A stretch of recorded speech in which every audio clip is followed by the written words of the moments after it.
बहन यशिका, जो कि आज जिनके गृह घर में जगत पूज्य के दिव्य भव्य चरण पड़े और जिन्हें आज के आहार दान का महासौभाग्य प्राप्त हुआ, ऐसे आदरणीय बाल ब्रह्मचारी सप्तम प्रतिमाधारी राहतगढ़ नगर गौरव सुयश भैया जी के बहन हैं और उनका संपूर्ण परिवार यहाँ पर उपस्थित होकर जिज्ञासा रख रहा है। निर्यापक श्रवण मुनि पुंगव श्री सुधा सागर जी के चरणों में नमोस्तु नमोस्तु नमोस्तु। क्षुल्लक जी वर्णी गंभीर सागर जी के चरणों में छामी छामी छामी। आज शब्द भी छोटे लगते हैं और भावनाएं बह जाती हैं, क्योंकि आज एक अद्भुत दृश्य सामने है जहां स्वयं ज्ञान का सागर पूज्य गुरुदेव श्री 108 सुधा सागर जी महाराज विराजमान है और उनके चरणों में समर्पित एक आत्मा, उनका नव दीक्षित शिष्य मेरा भाई ब्रह्मचारी बनकर राहतगढ़ की पुण्य धरती पर आ चुका है। यह केवल हमारे परिवार का नहीं बल्कि पूरे राहतगढ़ नगर का सौभाग्य है। आज राहतगढ़ धन्य हुआ है। संयम का सूरज जब से यहाँ आया है, गुरुदेव श्री सुधा सागर जी की पावन छाया में एक आत्मा ने मोह का बंधन मिटाया है।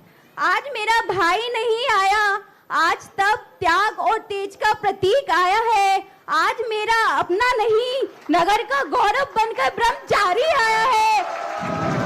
नगर का गौरव बनकर ब्रह्मचारी आया है। गुरु की छाया में और संयम के प्रकाश में आज मेरा भाई जन्मों का सौभाग्य पा गया है। जिस राह पर चलना कठिन है, उस पर चलने का साहस गुरु के आशीर्वाद से ही संभव होता है। मैं नमन करती हूँ उन चरणों को जिनसे दिए और नमन करती हूँ उस शिष्य को जिसने उस गंगा में स्वयं को समर्पित कर दिया। आज मैं अपने भाग्य को नमन करती हूँ जो मुझे ऐसा भाई मिला जिसने मोह की जंजीरें तोड़कर त्याग की मसाल थाम ली, त्याग की मसाल थाम ली। लोग कहते हैं जगत पूज, लेकिन मुनिराज हम लोगों को आप परम वैद्य हो जिसने हमारे भाई सुयश भैया का उस औषधि से उपचार किया जिसके माध्यम से अब वो जन्म जरा मृत्यु पा जाएगा। हे ऋषिवर, हम रागियों की जिज्ञासा तो राग की ही है, वो यह है भगवान कि जिस तरह हमारे भाई का उपचार आपने कर दिया और वह शीघ्र ही संसार सागर से निरोगता को प्राप्त होगा, वैसे ही हम ऐसा क्या करें जिससे हम सभी परिवारजन पर भी आपकी यह औषधि के छींटे औषधि की बूंदें हमेशा पड़ती रहना। मुस्त गुरुवर। देखो,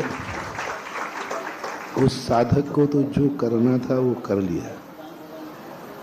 जो हमने सुबह प्रवचन दिया है वह प्रवचन सुयश को नहीं, राहतगढ़ वाल को दिया है कि हर पिता को, हर व्यक्ति को मुनि बनकर के जीवन का अंत करना है या फिर मुनि का बाप बनकर के जीवन का अंत करना है। हर बहन को स्वयं आरिका बनकर के करना है या मुनि को, भाई को मुनि की बहन बन के करना है। हर स्त्री को स्वयं आरिका बनना है या फिर पति को मुनि बनाकर मुनि की पत्नी कहलाना है गृहस्थ अवस्था की।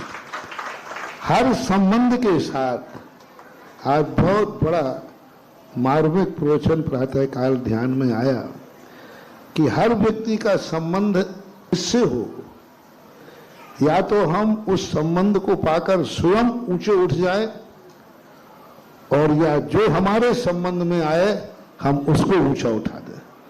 दो चीजें, या तो हम जिसके संपर्क में जाएं तो हम उतने ऊंचे उठ जाएं कि ऊंचाइयों तक पहुंच जाएं, और या फिर हमारे संपर्क में जो आए हम उसको इतना ऊंचा उठा दें कि वो सर्वोत्कृष्ट पे पहुंच जाए। और हर संबंध के साथ हर व्यक्ति को ये सोचना है, तुम्हें ये नहीं सोचना है कि हमारा संबंध किससे है, तुम्हें ये सोचना है जिससे संबंध है वो कैसा है। संबंध तो सबके ही होते हैं, लेकिन वो जिससे संबंध जोड़ा है वो संबंध कैसा है। सभी माता पिता होते, मैंने कहा ना था, लेकिन ये कौन है? तीर्थंकर के माता पिता है। ये कौन है? महाराज के माता पिता है। ये कौन है? महाराज की बहन है। ये कौन है? महाराज का चाचा है।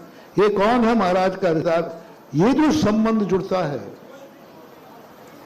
जो टाइटल मिलता है, वो टाइटल एक दिन व्यक्ति को महान बना देता है। तो मैंने प्रातःकाल कहा, या तो तुम महान बनो या एक ऐसे महान से संबंध जोड़ो जीवन के साथ जुड़ जाए। ये दोनों रास्ते के मार्ग हैं।